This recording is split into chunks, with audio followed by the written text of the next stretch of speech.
Our government leaders. When's the last time you invited a government leader to one of your shows or to something? And that kind of thing is what I'm trying to say. Is we just need to start making more invitations, because it's like it's like that rule. What's the rule of marketing? You do 10,000 invitations. Rule of 10%. Like people need. Yeah.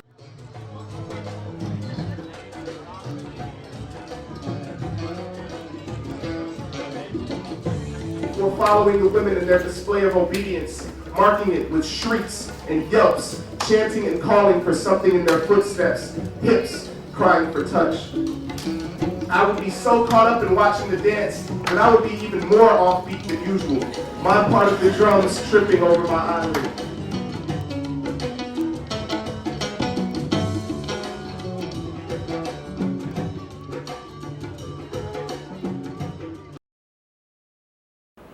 A lot of contacts, a lot of really good information I think will help me in thinking through my own program, looking for ways of borrowing, learning, connecting with others over the internet.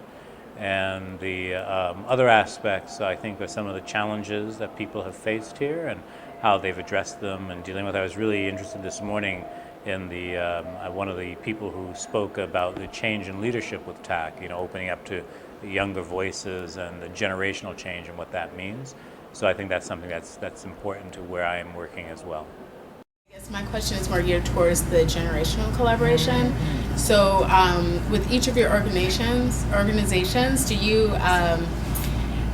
have maybe like junior boards? How are you engaging the youth and the future leaders of that want to go into the fields that you go into? Because I see myself and the people in my peer group that try to break into those. We're not given the opportunity to really shine and contribute like we want to, or given the opportunity to lead and be leaders, and it keeps us from really being able to engage with you in the way that we would really like to.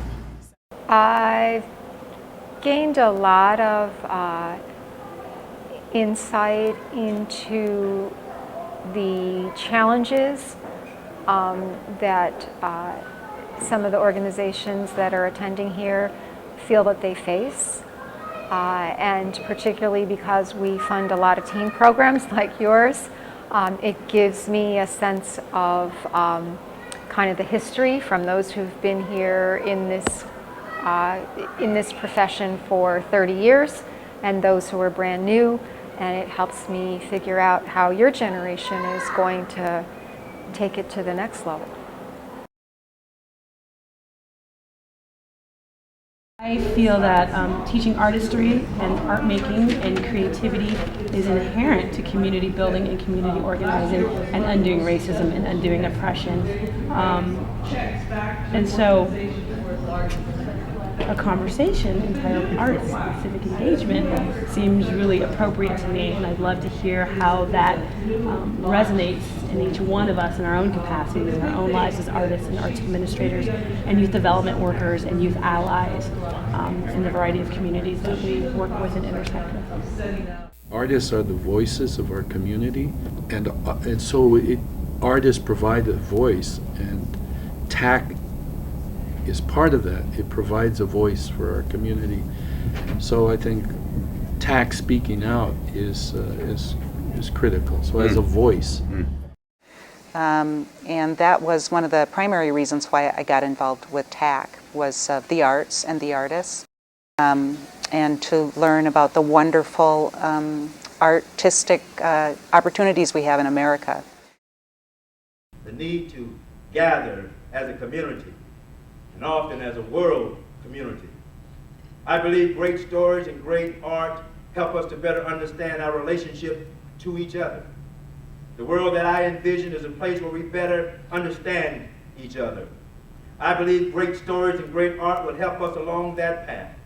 I have found that our culture defines us, but our humanity connects us.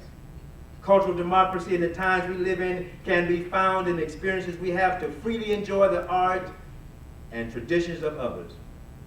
Artists, art lovers, understand this. It's up to us, and only us. We must also collaborate and learn from one another as we continue to mobilize to increase understanding of the importance of the arts and garner the support of our local communities. In this 21st century society, let us proclaim that the arts and culture industry is very important to our world. We must start to articulate clearly our worth. Find the words. Creative thinking and creative expression are values worth more than gold, and we, the people, must protect these values as they are at the heart and foundation of which our country is built. We nurture creative thinking, we solve the problems of the world. If we make music, we communicate universally. Artists must be given the green light to try, to attempt, to explore. Young children must be reminded and encouraged to think creatively. Young playwrights must be rewarded for exploration and encouraged to stay at it. A painter needs to be able to paint her canvas and have the resources to raise her children. Exposure to the arts must be promoted to develop better, more creative, dynamic lawyers, more creative, dynamic mayors, more creative, dynamic bankers and accountants. What do we have to offer? Theater reinforces the good about collaboration. On the surface, a work of art may entertain and may educate too, but when we go to a play or an opera or purchase a piece of art, what do we expect to receive? Sometimes we receive the intangible, an exuberant feeling, whatever it may be, but it's something. It connects us to each other, to that which is human, a piece of life, piece of joy, piece of love. And it's not important to define it, but to know that it's there. Art allows us to receive a fleeting piece of what we all look forward to in life, our connectedness to each other. We strengthen our bond to each other as humans, and we encourage possibility. We all must do our part to promote, sustain, and advocate for the arts. I'm asking you in this room to take the extra step. We can do more. We can say more. We can make more happen. America needs our voice.